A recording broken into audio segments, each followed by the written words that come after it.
உடையாள் படை.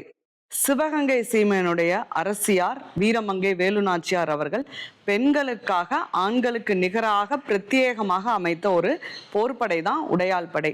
இந்த பெயர் காரணம் வந்த வரலாறு என்னன்னு பார்ப்போமா?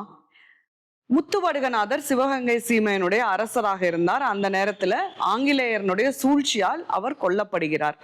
அரண்மனையிலிருந்து தப்பித்து அரசியார் வேலுநாச்சியார் காட்டு பகுதிகளில் தஞ்சமடையறதுக்காக போயிடுறாங்க.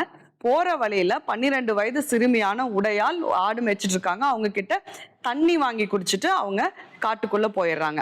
கொஞ்ச நேரம் கழிச்சு அரசியாரை தேடி ஆங்கிலேயர்கள் அந்த வழியா வர்றாங்க. வந்து இந்த சிறுமி உடையாள் கிட்ட, அரசியார் இந்த வழியா போனதை பார்த்தீங்களா, உங்களுக்கு அவங்க எங்க இருக்காங்கன்னு தெரியுமா அப்படின்னு கேட்குறாங்க.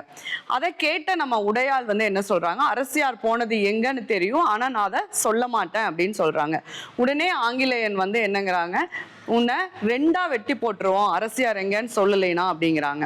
அதுக்கு உடையாள் ரொம்ப வீரமாக, 2ஆ இல்லை, என்னை 8ஆ வெட்டி 8 திசைகள்லையும் போட்டேனாலும் நான் எங்களுடைய ராணியார் எங்க இருக்கிறாங்கன்னு சொல்லவே மாட்டேன் அப்படின்னு சொல்றாங்க.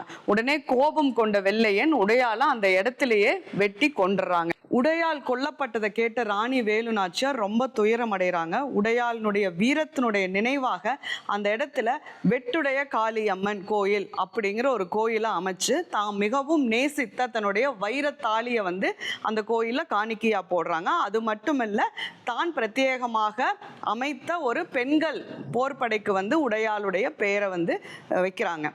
இதுல இருந்து நமக்கு என்ன தெரியுதுன்னா, வரலாற்றுல வீரம் தேசபக்தி எல்லாம் ஆன்றோர்களுக்கும் அரசர்களுக்கும் மட்டுமல்ல, சாதாரண மனிதர்களுக்கும் இருந்தது அப்படிங்கிறதான். அன்புடன் அருணா.